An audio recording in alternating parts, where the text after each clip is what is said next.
We're back to the channel. Now, this one is a little different. It is Jubilee, but I feel like this would be fun. We'll see. If I watch it and I think there's good things to talk about, then I will post it.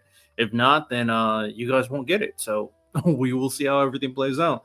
But this is a Jubilee video. Do all black men think alike? Now, if you can't tell, I have a very not white skin, so I feel like I can comment on what this video provides. And the reason why I feel like this is a good video to do is because one of the issues that I care about is like helping fix the black culture and the black perspective, because I do think we should be better basically.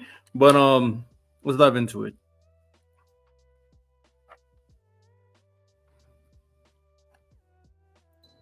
When you come from the hood, you can't to other black men. I am comfortable showing affection to other black men.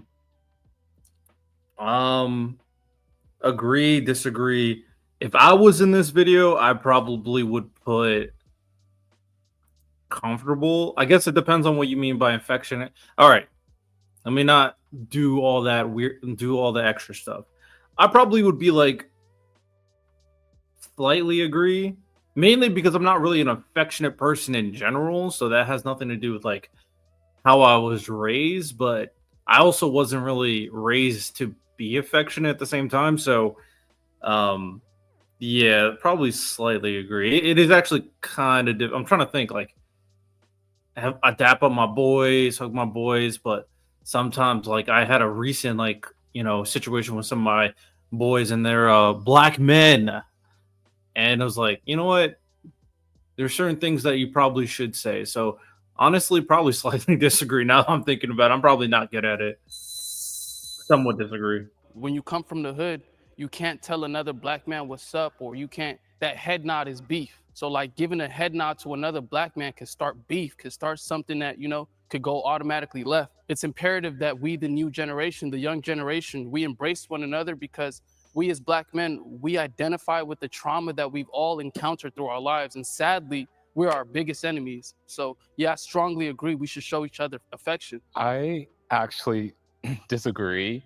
The prompt was, do we feel comfortable? Like, do us individually feel comfortable showing that affection to black men? I move from strongly disagree to disagree, because I do feel comfortable with some black men showing affection, but there was an entirely different generation before me who was very hard on their black sons. That my dad's generation was like, you got to be tough, you have to speak a certain way. So me coming into the picture, who's a lot more sentimental and affectionate, was completely shunned. My dad was like, your voice isn't deep enough, you're too skinny, you need to eat a burger. Growing up, that made me feel really uncomfortable with certain black men to show that type of affection. Whereas other people of different races, I was like, oh, I can be myself, because they don't care how deep my voice sounds, or they don't care how much I look like, because they literally don't care. When I think about my dad, I wish that I could think of this loving, warm memory, but I don't really have the fondest memories of him. I remember when I was playing basketball when I was 4, or baseball, my dad was like, oh my gosh. And I also look at the pictures when I was young, and I would see him like kind of hold me in those kind of warm moments. I would say the shift. I think what is important while we watch this video and give commentary is to realize that this is not, I don't think we should compare this to other demographics and other cultures and other groups, because sometimes we like to do that. But what about the, white people or Asian people? In order to fix something within a specific subset, a culture, a demographic, that culture and demographic has to fix it. Other groups are not going to fix it. So when we're talking about what's going on, we focus on what are people that are black dealing with, what are black men dealing with. And I understand where he's coming from. I wouldn't say like I completely resonate, because one, I'm not an emotional person, so I'm not an affectionate person by default. So it's hard for me to relate to this, but I do know that the value of like affection and care could really affect kids growing up, for sure. Of our dynamics changed when I started to really step into who I feel like I was called to be in life. And it didn't align with his visions. He wanted me to go D1 in basketball and to be this aggressive force. And when he saw me stepping into more of the artistic, being openly gay, I think that it kind of shifted his perspective. And at the end of the day, he's not a bad guy. Like, he is a wonderful human being. It doesn't. It's just like there's a perception on what it means to be like a successful, like strong black man, for sure. I mean, I've been called this growing up, like, bro, you talk white, you act white, all that stuff. And that the only means of success when you're looking at a black man is like being an entertainer, right? And that's an issue. Yes, being an entertainer is great, being an athlete, being a musician, all that stuff is cool, but that is not the only means of success. The default of an educated black man should not be you're acting white. The default of an educated black man is being an educated black man. That's it, honestly. So definitely something we have to The fix. fact that I love him regardless. If we're talking just purely like personally, I've been privileged to not have that experience. My family is really close knit. My dad's always shown me a lot of affection, and then that's encouraged me to show that same type of affection. My cousins, we have extended family, friends, etc. I feel very privileged in that regard. And I mean, I'm open to giving hugs. I like play with my dad's ears. I'm 38 years old. I still do that. Imagine definitely being don't able do to any of build that. anything for any reason. Definitely do not have that kind of relationship. Had that experience too, because I know what you're talking about, and I'm like that. Like, I'm very warm and huggy feely. All right, let's go to the next I one. allow myself to be soft sometimes. Yes, this world it's not a place for soft people. If you want to run a business in today's economy, in today's industry, there's no room for soft people. I allow myself to be soft sometimes. I don't even know what that means. Because I don't perceive myself as a soft individual. I can be pretty mean and pretty blunt. I allow myself to be soft. Like when I'm with a woman, I mean, I don't even know if I would consider myself soft there. Like, I don't know. I guess it depends on what you mean by soft. Like, not with a hard exterior, just like cool, willing to open up.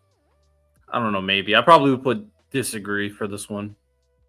There's a spectrum, right? There's like soft, and there's like also where you have to be hard. There are times where I have to be blunt, and then there's times where I'm talking to my team like, did you guys watch Family Matters and Blastoise and Pokemon? And then there's times where Are you doing that on the clock? Huh? Are you doing that on the clock, or possibly there's a break? I'm doing that on the clock, and it's served me very, very well. So like, I understand what you're saying, because I feel like a lot of times Does being a Black people nerd are mean taught, like you have to be hard soft? all the time? But look where it's gotten us, like truly. And like, but whereas I see other Black people who are, You know what, fair. I'm kind of genuinely myself all the time, and I don't mind being like nerdy and all that stuff. But even then, I wouldn't even consider myself being soft because I don't let bullshit through. I'm just genuine. So I don't even think those are synonyms necessarily. So again, what does it mean to in be high hard and soft? Even positions, that and is a they weird treat you with terminology, kindness, right? whether it's business or not, and doors fly open for them. So there's a spectrum. It's not just being blunt all the time. And I want to hop in right there to your point. At what point are you soft? So I think about, I'm soft when I get home, when I'm decompressed, Yeah, of course. clothes off, my wife is there, my daughter's course. there. I'm not coming in like, you need to be No, doing I'm this, coming this. smoking wood, kicking it, laid back. But when I get into that door, nothing is going past me. So being soft, I'll pinpoint it to soft in business. I use my platform to do things for others that I wasn't even able to do for myself at the time. In that sense, I was being soft and I was being open, and I wanted the best for everyone and everything. It was so frustrating to me. I mean, it cost me my sanity. And so I realized, like, being soft and having a good heart don't take you nowhere but stepped on.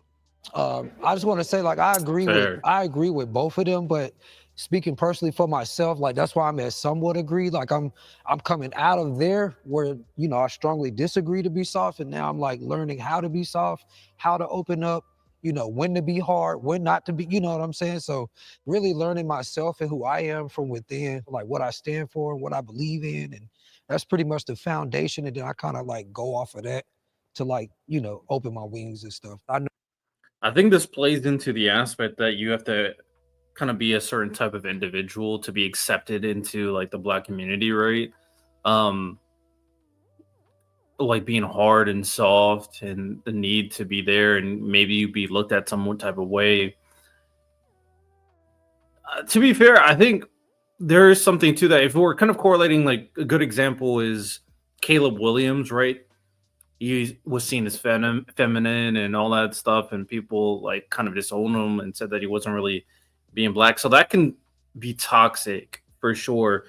No, that's not stuff that I would do. I don't paint my nails. I don't do any of that. I'm not really flamboyant, but going out of the way to disown them or detach them from who they are inherently is always going to be strange to me. Know for a fact, like I'm supposed to be a statistic. Like with my upbringing and everything I went through, I wasn't supposed to live past 25. I was the first one to graduate in my family, and then I went to college. So just, I don't know, just try to keep pushing the envelope, in a different direction. I find that one of the great challenges in this world. I need YouTube Premium, huh? I need to bring it back. All right. I don't want to be spoiled, so. Right. But I feel like he is the definition of a soft Black man, and he has reached these heights, and he is demonstrating that now for his 2 young children. And that's the kind of person I want to be, and I feel like that is possible to do. I've seen it. I have a strong male role model. I think it has to be a combination of both factors, and that's why I talk about like being genuine, because you can't be like super emotional, super like agreeable. I think Jordan Peterson brought up this example of like certain traits in order to run a business, and that's what they brought up. But even to negotiate or even to hold on to specific dynamics and relationships, so you're not stepped upon, right? So I do think that is a different conversation, and that is more like a human to human thing to navigate the world, because the world can be a messy place. But when we add in the racial or cultural element into it that determines who you are, if it's not associated with the race and culture, that's when it gets a little bit more tricky. I feel like those are 2 different conversations. I have a strong male role model. Now I have to realize that as this channel grows, as my platform grows, there's a strong chance that family's going to see that. Family's going to see this. So I'm not one to like play politics. I'm always genuine in what I say, but sometimes I can't. I have to really think about it, because these are very, very difficult questions, right? Do I have a strong male role model? I believe so. I mean, detached from like familial stuff, I mean, there's definitely role models that I look to. I mean, there's a poster of Kobe Bryant like right up here. I really mess with Kobe. I mean, I have a bunch of people that like Martin Luther King on here, for example, as well. And then I do have people that I could take certain things from that I've met in my life that were very helpful individuals to kind of look to in terms of how to be. So there's things that I've taken from different individuals, but ultimately when it comes down to, I will even say that even though I'm not religious, I think Jesus Christ's principal teachings are, there's like core values there to take away from it as well.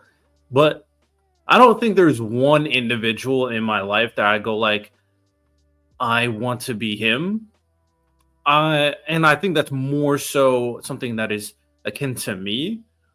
But I think they're going to the people in this video are going to share experiences that are very valuable on, and this we'll kind of reroute it to like the Black community, Black culture, because I think that the stuff with like dads in particular, there is a very concerning and very important conversation to have there. So I'll let them talk.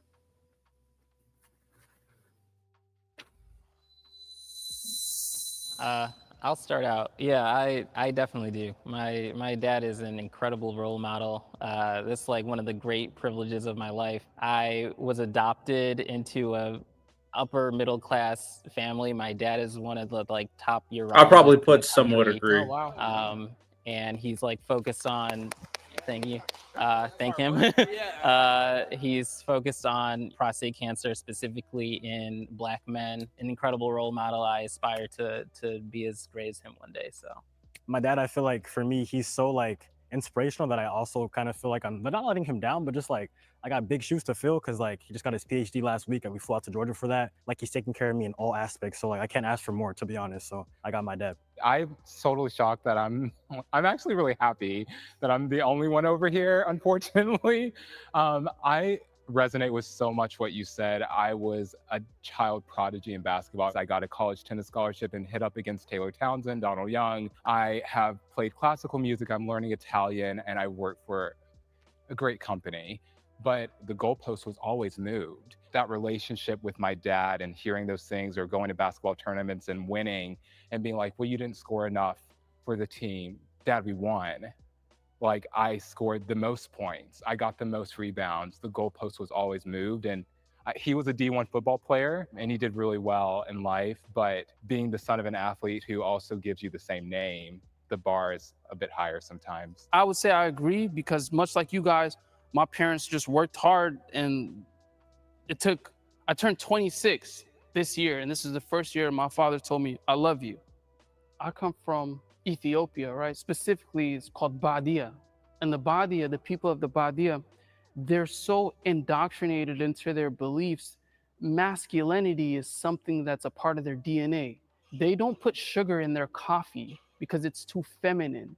Anything sweet is feminine. So they drink coffee bare. So just imagine being able to vocalize I love you to your son. That's never been a thing. My father has loved me his whole life. He's worked 17-hour days for 26 years. So I'm pretty sure he loves me. Yeah, he showed you. You get what I'm saying? Mhm. I would say I agree Yeah. in that sense, but where I say I won't, Some things are not said, they are shown. We are in an interesting part of society where there is constant comparison to other ways of life, though, that I do think that evolution is necessary. Because if imagine this, like your dad's constantly doing what he's doing, and he's working all day, every day to provide for your family, and like obviously there's love there, or else he wouldn't care for you. But then you compare that to like either friends that you know or friends on social media where their family is super affectionate, they have game nights every night, they are constantly vacationing, they're having fun, they are super close, they talk all the time. That comparison to a child is going to be very daunting. So it's tough. Don't get me wrong, it's definitely tough, but you have to realize why these comparisons are happening. And ultimately the most important thing is like enjoying your time with your family. That's why I say the most important thing for me when it comes to living is like enjoying my life. Like I'm not really religious, but I'm agnostic. So if something is after my current state of being, then so be it. But I'm only living this life. So if you're not taking every opportunity to enjoy it as best you can, that's why I'm very critical in our current society and system, because they're not optimizing people to have the ability to create a lifestyle where they can enjoy themselves and enjoy things with their friends, and more importantly, enjoy things with their family. I don't necessarily have a role model is in the sense of dealing with my emotions. Like nobody, like I'm 26 years old and nobody ever taught me how to like deal with my emotions. So even to this day, I struggle with it. We're all just carrying it around, just walking around with it. It's crazy to me. I want to piggyback off something he said. I just want to say this, and to everybody else who have a father, like at least he was there. Like I never had one since I was born. So like all of these things I had to learn on my own, from like the women in my family dealing with different men. You learn what you can while they're around, and then they gone. You know what I'm saying? So yeah, it's a whole, it's a Wix, one platform, any website. Jubilee, make your money. They're making crazy. Also, that's why I'm like, why are we trying to cancel Jubilee? These type of conversations would not be happening if we just got Jubilee out of here. It's people just are so short sighted because they're so emotionally triggered. Thing though to that, like I hate that your father wasn't there, but sometimes I feel when people do bring up like the at least your father was there, it kind of diminishes the experience of the person who did go through it, and one is not higher than the other. I get They're what you said. I both didn't mean kind it of, that you way, but I know, get what you're saying. they're just two different walks. I moved from strongly agree to somewhat agree because the question was, you know, you have a strong male role model. I feel like I didn't have an individual who was the role model, but I had to seek out who I had to look up to for whatever it is I was trying to accomplish. But when I was standing on strongly agree, although I do have a lot of positive male role models that I've found throughout high school, all the way up into college and thereafter, my dad wasn't in my life because he was incarcerated. So he's always in and out of jail. And I had to kind of navigate manhood on my own. And my mom did what she did, but I think that it's important to realize that you need the dad in the household to teach a boy how to become a man. So I feel with what you're saying about like, even though my dad gave me a lot of tools and he worked really hard and he instilled that within me, I feel like my 20s and up, it was like, you better figure it out. And like when you're in a state by yourself, nobody is coming for you. Like when you go to bed at night, nobody's coming for you. There's no one to call. Feeling alone and not having someone to call is something I feel like a lot of younger Black males experience. And my nephew, I am a role model for him. And I realized not having a father in my life, I now have to step up to the plate to be the role model for my family, for my wife, for my own child now. And that's setting the tone. So in college, I got to up to like 360 pounds. And I've lost over 177 pounds naturally. So it's like I teach my family, my friends, my network how to be healthy mentally, physically, emotionally. So somebody who maybe knew me 10 years ago may not recognize me now, but I now have to step up to be the men that you all are giving your credit to in the future. I've had to coach. But professional, personally, I think that is very potent. And like I said, they spoke about some individuals being able to find male role models, and that's good to be able to find them. But at the same time, a child coming into life and navigating life, they can only there's no guarantee they'll be able to notice what a male role model should be, because also if it's a single parent household, the mother can only do so much. They're under their own stress. They can only teach you so much. And then the other aspect about it is there are individuals who don't see it at all, can't find it, and just fall into the system, as they say. That's why we have to do a better job in empowering family, empowering the value of family, embracing those individuals that go out of their way to be there with their family, of course, when it comes to fathers and when it comes to uncles, when it comes to grandfathers. Like that should be appreciated and implored for sure. It should be kind of like attached to like what it means to be a strong man, right? In terms of being someone that is caring and accountable for their family. So we definitely got to change that in our culture today. I think that is very important to change that in our culture today, because the amount of, and that also plays into like the system and all that stuff. But if we're speaking strictly in terms of personal responsibility, there just needs to be more of that. And that's also plays into like just getting random women pregnant. I'm very cautious when it comes to like hookups.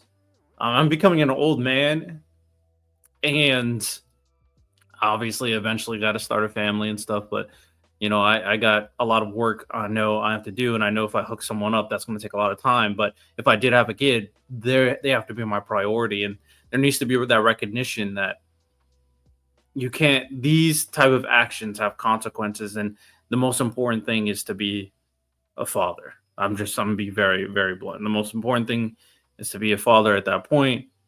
It's gonna be tough. It's gonna be difficult, but you made the decision to get someone pregnant, so that's your life now. So yeah, I've had to code switch both personally and professionally. Code switch.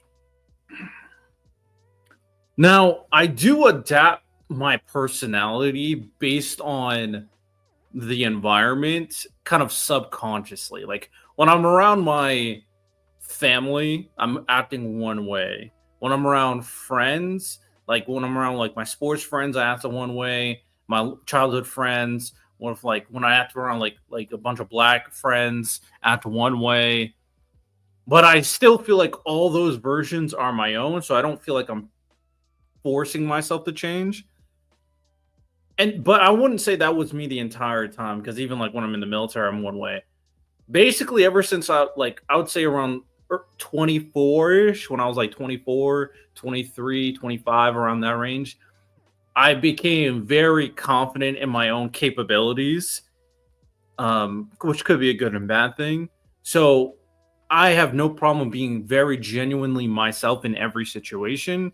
And I do think that kind of aura resonates to people who interact with me. But a lot of people who are trying to fit in can't be like that. So this is being genuine and being who you are is very difficult for so many people, especially more extreme circumstances that I'm sure they're Switch going to both talk about. professionally and personally.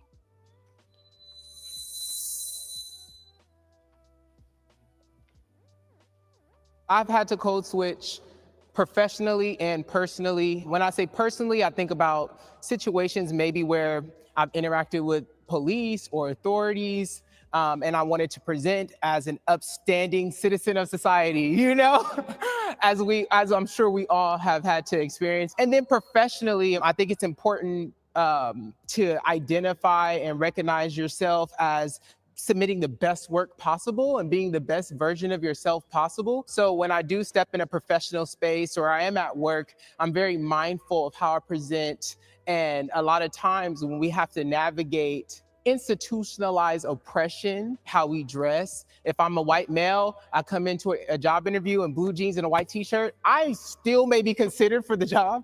But if I did that, I am a thug, and all my merits, my education is stripped away. So I know I have to dress up better. I know I have to present. That is very fair. There are definitely circumstances where it's like when you embrace the kind of normal black culture or being, and I don't really fall into that as much, even though I'm wearing a do-rag right now. But even that shouldn't really just be like, oh yeah, you're being like black or whatever. I just need my hair to be down, right? That could be a problem, and that's why like when we have conversations regarding DEI and how people have these preconceived notions on black people or just other people in general that's not even black, there's a reason why these were implemented, because those biases based off how you dress, how you look, even your name determines who your character is, and that's just so inappropriate at times. Now, the way you act and how you dress can signify a level of behavior. Like for example, if I'm walking in Kentucky and I see a guy wearing like very like country vest with a plaid on, jeans, like Tim or just some type of like boots or whatever, and then I see an American flag on his truck, that is going to signify that there's potentiality that he could be very, very, very conservative and potentially racist, right? That doesn't apply to all people, but these signals are also important, and to navigate your situation, that's not only going to help you succeed, but also keep you safe at the same time. So there's a subtle nuance, and we just got to find where those lines are. Like, is this just normal behavior? Like, who cares if my hair is curly at work? What's the difference between my hair being curly or my hair being straight? That's just an example of like, we just having a preconceived notion that this is ratchet, and that's stupid, right? long fingernails depends on your work, right? Depends on your work. I don't really like long fingernails personally, but yeah, it's a very nuanced conversation. I'm gonna skip ahead a little bit because I'm pretty much good to agree, and I want to start wrapping up this video. So, and I've been yapping. So let's wrap up the. I'm sure they said all these really good things. I probably agree with. In college. And so I kept that in for a very long time. And a lot of bad habits, came from that traumatic experience. All right, let's hear what he has to say. So here we are. It was like the old, like, strongly agree to some degree because I suck at code switching. Like, I'm really not good at it. Like, and then of course when I go into a black space, they're like, "Oh, you sound white." So I went to college, 19 years old, and I was like really. That's not even something I consider code switching around black people.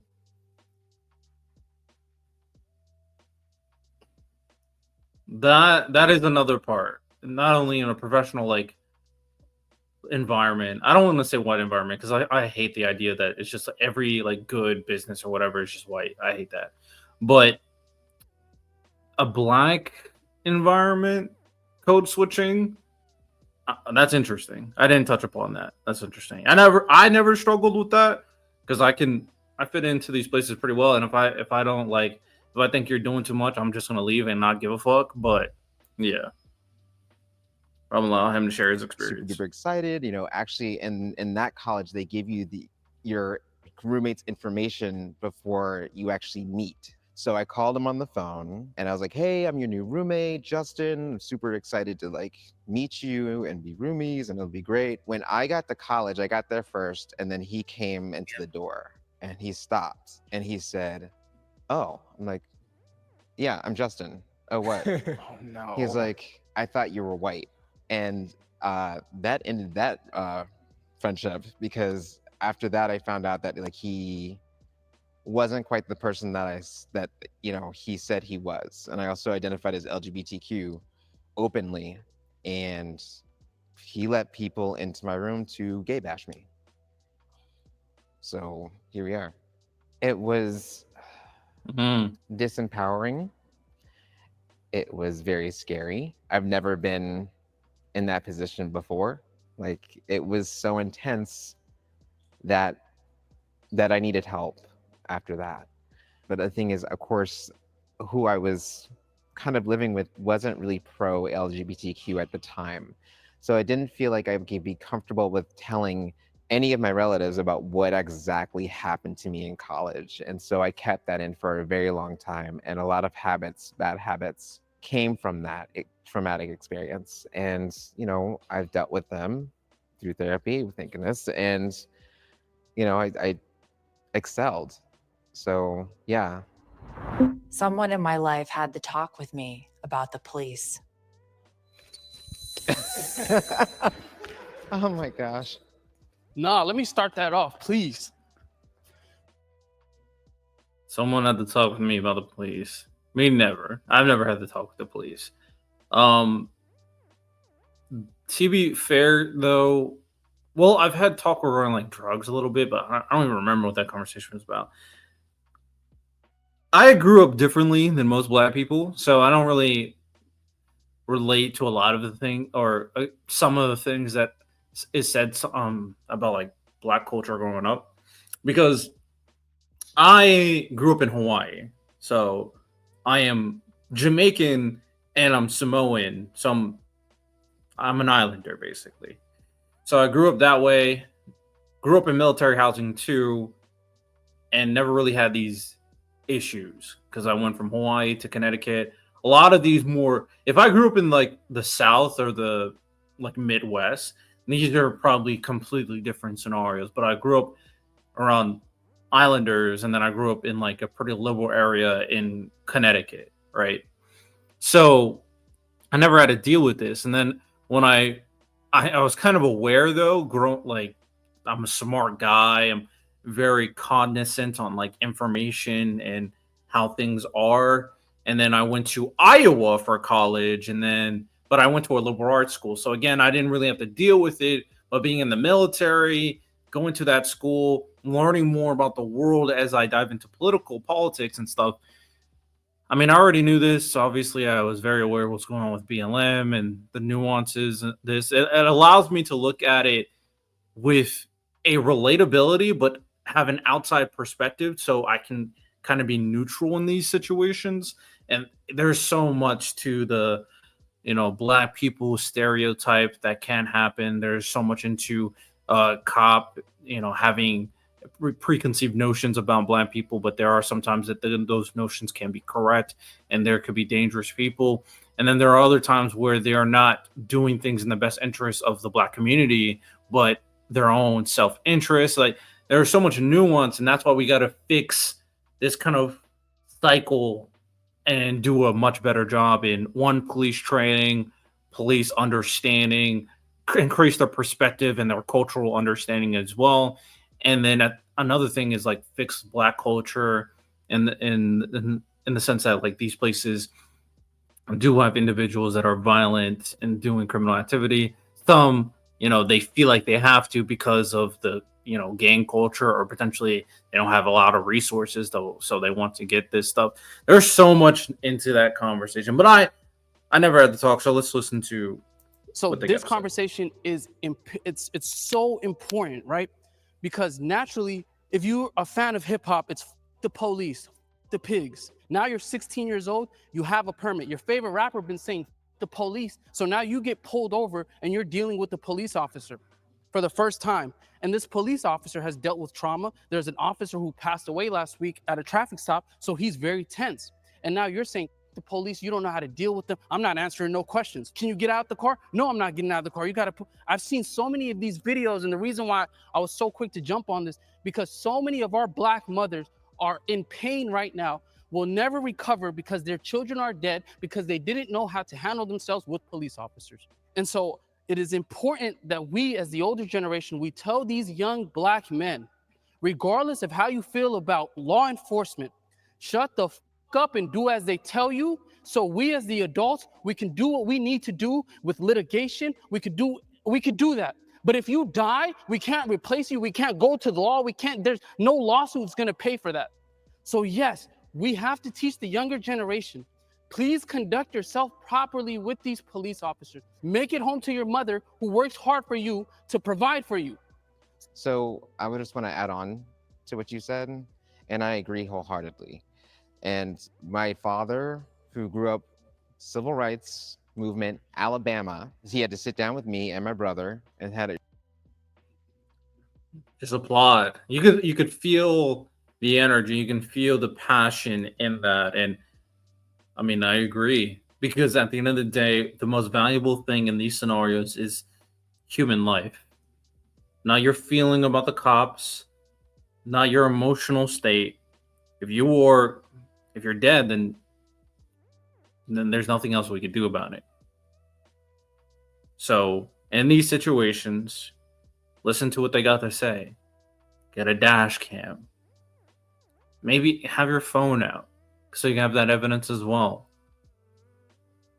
Get there. If sometimes it's like when it comes to the badge number and name, sometimes people overdo it, but just like know who you're talking to.